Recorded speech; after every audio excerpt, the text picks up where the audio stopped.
अगर आप black hole में गिर जाएं तो क्या होगा? कल्पना कीजिए, आप गहरे अंतरिक्ष में तैर रहे हैं, आपके चारों तरफ लाखों तारे चमक रहे हैं और हर जगह गहरा सन्नाटा है।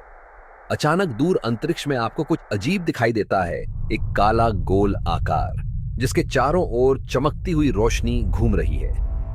यह है ब्लैक होल, एक ऐसी जगह जहां गुरुत्वाकर्षण इतना शक्तिशाली होता है कि वहां से कुछ भी बाहर नहीं निकल सकता।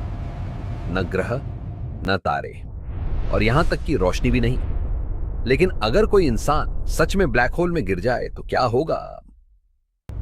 इसे समझने के लिए पहले हमें यह जानना होगा कि ब्लैक होल वास्तव में होता क्या है। ब्लैक होल तब बनता है जब एक बहुत बड़ा तारा अपने जीवन के अंत तक पहुंच जाता है। जब उस तारे का ईंधन खत्म हो जाता है तो उसका केंद्र अपने ही गुरुत्वाकर्षण के कारण अंदर की ओर ढहने लगता है। यह ढहना इतना शक्तिशाली होता है कि तारे का पूरा द्रव्यमान एक बेहद छोटे बिंदु में सिमट जाता है। इस बिंदु को सिंगुलैरिटी कहा जाता है।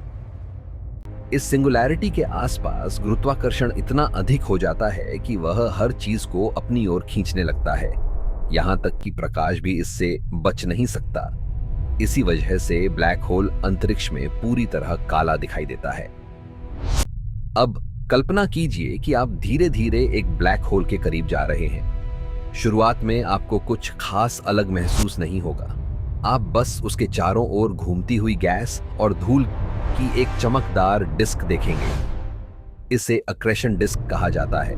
यह उस पदार्थ से बनती है जो ब्लैक होल की ओर खींच रहा होता है।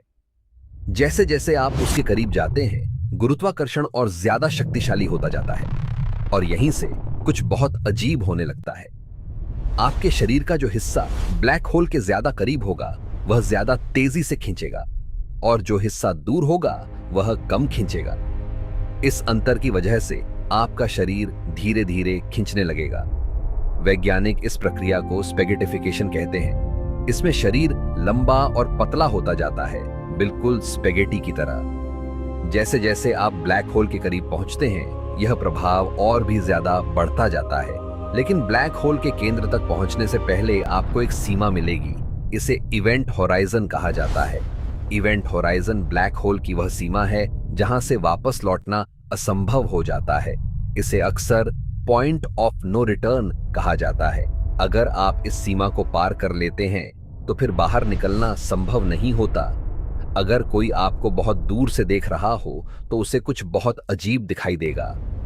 उसे लगेगा कि जैसे जैसे आप इवेंट होराइजन के करीब पहुंच रहे हैं, आपकी गति धीमी होती जा रही है, क्योंकि ब्लैक होल के पास समय भी धीमा हो जाता है।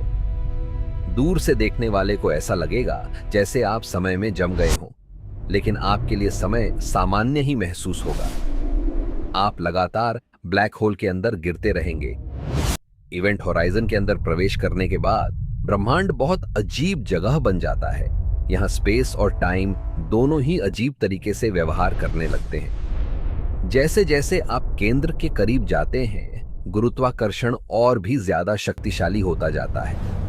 आखिरकार आप पहुंचेंगे उस जगह पर जिसे सिंगुलैरिटी कहा जाता है।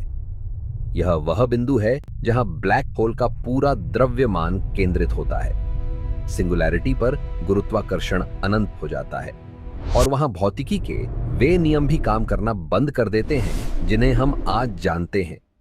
वैज्ञानिक आज भी यह समझने की कोशिश कर रहे हैं कि वहां वास्तव में क्या होता है। कुछ सिद्धांत कहते हैं कि ब्लैक होल वर्म होल से जुड़े हो सकते हैं। वर्म होल एक काल्पनिक सुरंग होती है जो ब्रह्मांड के दो दूर स्थानों को जोड़ सकती है। अगर ऐसा संभव हुआ तो ब्लैक होल उस सुरंग का एक प्रवेश द्वार हो सकता है। कुछ वैज्ञानिक यह भी मानते हैं कि व्हाइट होल नाम की चीज हो सकती है। व्हाइट होल ब्लैक होल का उल्टा होता है। जहां ब्लैक होल पदार्थ को अंदर खींचता है, वहीं व्हाइट होल पदार्थ को बाहर फेंकता है। लेकिन अभी तक इन सिद्धांतों का कोई ठोस प्रमाण नहीं मिला है। आज भी ब्लैक होल ब्रह्मांड के सबसे बड़े रहस्यों में से एक हैं। वे हमारे स्पेस, टाइम और गुरुत्वाकर्षण की समझ को चुनौती देते हैं। वैज्ञानिक शक्तिशाली दूरबीनों और अंतरिक्ष वेधशालाओं की मदद से इनका अध्ययन कर रहे हैं और हर नई खोज हमें ब्रह्मांड को थोड़ा और समझने के करीब ले जाती है। लेकिन फिलहाल एक बात तय है, अगर आप कभी ब्लैक होल में गिर गए तो वापस लौटना संभव नहीं होगा। और उसके अंदर क्या है, ये शायद ब्रह्मांड के सबसे बड़े रहस्यों में से एक बना रहेगा।